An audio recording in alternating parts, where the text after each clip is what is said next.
नमस्कार, मैं हूँ रवि रिजक और आप देख रहे हैं मेरे साथ कैसी जी खबर। चलिए रुक करते हैं आज की ताजा खबरों की। लेकिन ये गढ़ा मंडला से संचालित होता था और उनके अधीन का ये साम्राज्य का हिस्सा है, क्योंकि गढ़ा मंडला और गंडई की दूरी बहुत ज़्यादा होने की वजह से उनकी वीरता और बहादुरी को देखकर उन्होंने गढ़ा मंडला ने यह कहा कि गंडई में ही एक क्यों न जमींदार नियुक्त किया जाए।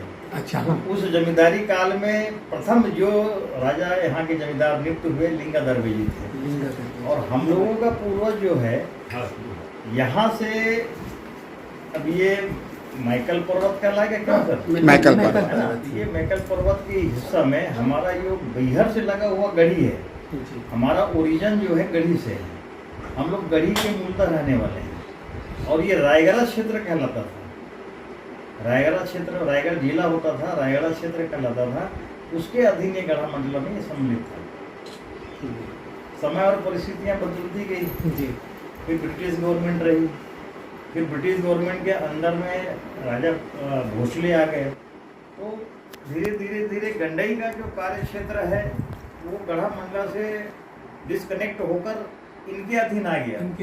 तो ये जो उस समय टकोली बोलते थे, जो राजस्व की वसूली होती थी, टकोली कहलाता था। वो टकोली का पेबल जो होता था वो गढ़ा मंडला के ना होके यहाँ होता था। राजा भोसले को पेडअप करते थे क्योंकि ब्रिटिश गवर्नमेंट का ऑर्डर था जी। तो ब्रिटिश सरकार चाहती थी कि गंडई जो है इनके अधीन रहे। अब राजा जमींदार वो बहुत छोटे लोग थे, 84-86 गाँव की जमींदारी रही, 86 विलेजेस रहे। 86 विलेजेस जो है इसके अधीन हुआ करता था। तो है थोड़ा सा अपने पास वेजिटेरियन का पार्ट। जो रानी लक्ष्मीबाई थी उस दौर में रानी लक्ष्मीबाई को स्टेट संभालने का अवसर प्राप्त हुआ। रानी लक्ष्मीबाई विडो रही जी। और विडो होने के कारण से खैरागढ़ रियासत की नज़र यहाँ पे रही कि एक महिला जो है जमींदारी संचालित कर रही है। तो कहीं ना कहीं वो लोग इनको दासी के रूप में स्वीकार करना चाहते थे। रानी साहिबा प्रतिदिन नित्य यहाँ से नर्मदा कुंड है, यहाँ पे अपन राजनांदगांव रूट पे जाते हैं तो लगभग 7 किलोमीटर में नर्मदा कुंड है। तो उनका नित्य का दिनचर्या था सवेरे उठना और नित्य दैनिक कार्यों से निवृत्त होकर फिर वो स्नान करने के लिए नर्मदा कुंड में जाती थी। इस बात की जानकारियाँ उनकी गुप्तचरों ने दी होगी कि यहाँ प्रतिदिन ये रानी जो है अपने शाही सवारी से आती है। उस समय जो भी साधन संसाधन रहे होंगे, जितने सैन्य बल रहे होंगे, तो सैन्य बल पूरा तो नहीं जाता होगा, स्नान करने के लिए जा रही है, 2-4 लोग जाते रहेंगे। तो ये 2-4 लोगों का जाना आना होता था और वो ये सब जानकारियाँ उनको थी। तो उन्होंने क्या किया कि इनका घेराबंदी कर दिया और घेराबंदी करके इनको बंदी बनाने का प्रयास किया। पूरा सैन्य बल के साथ, लाव लश्कर के साथ आए खैरागढ़ राजा के अनुसार। लेकिन अब 2 सैनिक या 4 सैनिक जो भी रहेंगे उन्होंने पूजा अर्चना करने, स्नान करके माता रानी के दर्शन करे और उन्होंने उसका पूजा अर्चना करती रही। इस बीच में जब वो पूजा से निवृत्त हुई तो सैनिक बोले कि रानी साहिबा हम लोग तो बंदी बना दिए गए। तो लोग किसकी हिम्मत जो रानी लक्ष्मी देवी को बंदी बना दे।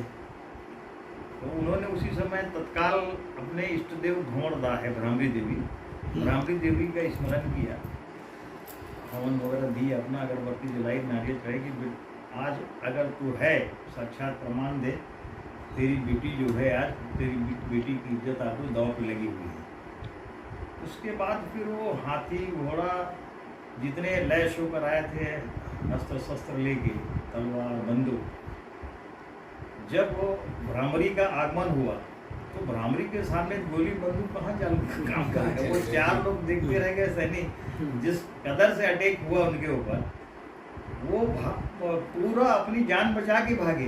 कई लोग तो आहत हुए, कई लोग मर भी गए। तो इस तरीके से भ्रामरी देवी हमारी इष्ट देवी की ये प्रमाणिकता सिद्ध होती है, जो वेदंतियों में आते चला आ रहा है। पीढ़ी दर पीढ़ी इस बात की जानकारियाँ मिलती रही है। उस काल में कोई यहाँ लिखने वाले, प्रमाणित करने वाले, न फोटोग्राफी न कुछ ना रहा हो जी। तो ये रानी की ये रही। और उसके बाद वहाँ पे करीब 1 ट्रक से ज़्यादा तलवार और बंदूक को लाया गया। तो उसी के यादगार के रूप में वो विजय श्री का जो लगा हुआ विजय है, यादगार। हाँ, विजय स्तंभ जो बना हुआ है, वो उसके माने वो यहाँ तक आने की कोशिश की है, लेकिन यहाँ से भी उनको लौटना पड़ा। वो ये अटैकिंग भ्रामरी कर रहा है। तो भ्रामरी देवी हमारी साक्षात प्रमाणिक और ये जो बावली है ना, वो हाँ, वो नर्मदा कुंड कुंड है, बावली स्रोत है, जल स्रोत है वो। उसकी भी अलग कथा है। मुश्किल से 10 फीट होगा जमीन से। हाँ। किधर पड़ता है ये? ये नांदगांव 7 रोड किलोमीटर है। नांदगांव रोड पे, नांदगांव रोड टिकट्टे पे है, चौक जी, पे। जी। ये उसका जो स्तंभ की जो उल्लेख है, जो उसका संस्मरण है, वो उसी से रिलेटेड है। तो उसके बाद कभी भी खैरागढ़ या अन्य राजाओं का निगाह गंडई स्टेट पे नहीं पड़ी। ये हमारा साम्राज्य को बढ़ाना है, तो गंडई जो है 86 विलेजेस हैं, जिसमें ये सालेवाड़ा खादी करके गांव है। ये हमारे जिम्मेदारी क्षेत्र का अंतिम हिस्सा है। वही नर्मदा से इधर कट जाते हैं। नर्मदा से आगे जाएंगे तो खैरागढ़ और शिवखदान का सेक्टर लग जाता है, उधर की जिम्मेदारी का हिस्सा है। और सराउंडिंग ये नदी के जहाँ जहाँ ये नदी है, सुरही नदी, ये सुरही नदी के सराउंडिंग दायां बायां उत्तर दक्षिण पूर्व पश्चिम जो मैदानी क्षेत्र है, वो गंडई जिम्मेदारी का हिस्सा है।